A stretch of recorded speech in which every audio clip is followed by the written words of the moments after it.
Tendai Chiwome. I'm a almost 40-year-old veterinarian of Zimbabwean descent, but I've been living in South Africa for the last 1.5 decades. So I studied at the University of Zimbabwe in 1999, which is a long time ago, but yes, 1999, that's when I entered the veterinary profession in Zimbabwe, my home country. Post graduation, I stayed in Zimbabwe and I worked there for 2 years. I went back to my hometown, which was Bulawayo. I think we all want to go back and do something and serve the community that we come from, especially soon after finishing university. So I moved back home and I lived with my parents and worked in Bulawayo at a private practice, the only practice in our town. I joined that practice, a two-man practice. I was the third man for 2 years. So I actually wanted to be an actuarial scientist, but I think the varsity marks for that were maths needed an A or something and I had a B at advanced level. So obviously I didn't make the grade and I applied to 2 different universities. The one offered me chemical engineering, the other one offered me veterinary science. I'd never actually considered it as a career option until I was faced with the offer. And then I started reading up about it, seeing the career opportunities, and before I even went to study, I was sold. I chose veterinary science on my applications because I didn't want to work with people. But that's a story for another day, because I told myself I'm not going to do medicine, I'm not going to do pharmacy, I'm not going to do anything that has anything to do with human health, right? For my own personal reasons and reservations. So veterinary science, coming from a science background, was a decent option, but I fell in love with it prior to even starting it. I basically moved to South Africa because of the political and economic crisis in Zimbabwe. It was never really part of my goals or anything I thought I would end up doing. Since moving to South Africa, I have had a wealth of experience in so many different provinces. So when I first got here, I actually applied for a job while I was still in Zimbabwe. I got a job in KZN at Margate, which is Lower South Coast, with an SPCA. So I joined the SPCA there. I'd never been to South Africa prior to actually getting that job, and I moved to KZN, which was a long way from home. Worked there for 6 months. I left KZN after 6 months and moved up to Joburg, to Rosebank. I joined a 24-hour practice in Rosebank on Jan Smuts, a very busy street in an affluent area. So I was a 24-hour vet, emergency vet, worked there for 6 months, left that and got an offer to join the state. The state was actually rolling out a pilot project of clinical state vets.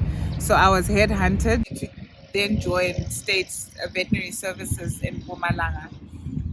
I stayed with the state for 8 years, and after that, then during those 8 years, I decided I wanted to add more to my education and actually study further. So I registered with the University of Pretoria and started doing a postgraduate study in One Health, which is basically animal-human ecosystem health, which I thoroughly enjoyed. And then, with a lot of introspection, I realized that I knew a lot about animal health. I knew a lot about human health from just being a person, I suppose. But I knew very little about the ecosystem and wildlife. So then I ended up joining a game capture practice in Modimolle, that's in Limpopo. I stayed in game capture for 3 years. I enjoyed thoroughly. It was exciting, but I think it ran its course and I needed to move back home. So I moved back home and I locumed at Rudaport SPCA for 10, 11 months. So I was a locum. They offered me a job, a permanent position, but I honestly knew that was not my calling.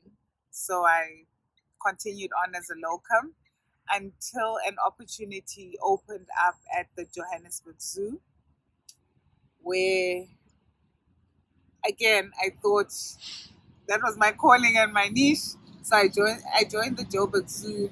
It was exciting. For the bulk of the time it was exciting. But like I mentioned before, I have a family. So with that job I didn't have a work-life balance. I lived in Pretoria, I worked in Joburg. The traveling was very taxing physically and mentally. Um, so when my current job came up at the University of Pretoria, as funny as it may seem and as cliche as it may seem, I prayed for it. I got the job. My work experience in the state was very good practically, because I got a lot of experience to work with more production animals and farm animals, which prior I didn't have. Also just interacting with communal farmers and seeing how they work. But I also got a lot of management experience. When you join the state as a state vet, irrespective of how old you are, you're automatically in middle management. I was a state vet only in one province, so I was a state vet in Mpumalanga. I started off as clinical state vet from Nkomazi municipality, and I spent about 3 or so years there, and then moved up north, and then I joined Gwamhlanga, which is in Enkangala region, but still under Mpumalanga province, and then I continued my stint with the state in Enkangala. As a woman, given that it's also Women's Month, I think women have really taken up space in our profession, in the sense that there's so many opportunities available to women now in the profession. It may seem like a disadvantage to the men, but previously we were disadvantaged, and now a lot of even the headhunters, the recruiters will come out and say, we're actually looking for specifically a woman for this particular post, because obviously there has to be a balance in the equity of, say it's corporate, poultry, commercial. There needs to be a balance, and there's a critical shortage of female leaders in our level. And I feel we are all called to do different things. I went into game capture, which is a predominantly white male industry, and I had to make a mark for myself. It was an opportunity for me to make a name for myself. I was working with the big five: lions, elephants, rhinos, buffalo. I was taking up space. So there's a lot of untapped potential if you would like to make a name for yourself in the industry. There's so much you can do. I mean, look at the South African poultry industry. It's being headed by our own Dr. Charlotte, who is a woman. So you can take up space in any field you choose. There's so much untapped space for women.